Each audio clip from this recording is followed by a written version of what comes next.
Un peu tôt le braquage. Un peu tôt. Suivant. Durant 1 heure, Frédéric, comme ses collègues policiers, répètent les trajectoires pour maîtriser leur véhicule de service. Cette formation sur le circuit Pau-Arnos leur apprend à mieux gérer leur conduite. On prend connaissance de la réelle efficacité en termes de direction, de freinage, beaucoup aussi de technique au niveau du maniement du volant. Ça c'est pas mal, on laisse ralentir pour l'instant et on accélère, on débraque. À vous de vous débrouiller pour au pneu jaune être capable de débraquer et accélérer. Allez, roule, suivant. Comme d'autres entreprises des Pyrénées-Atlantiques, la police nationale participe à une journée sur la sécurité routière au travail. Grâce au conseil avisé de Damien, moniteur de pilotage, les policiers adoptent les bons réflexes.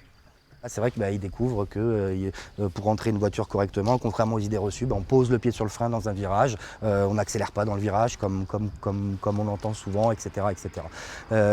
Freiner fort aussi, on l'a vu sur nos freinages ce matin d'urgence, on n'utilise pas la capacité maximum du frein, donc on perd des mètres qui peuvent être précieux et sauver des vies, que ce soit les leurs ou celles des usagers au quotidien.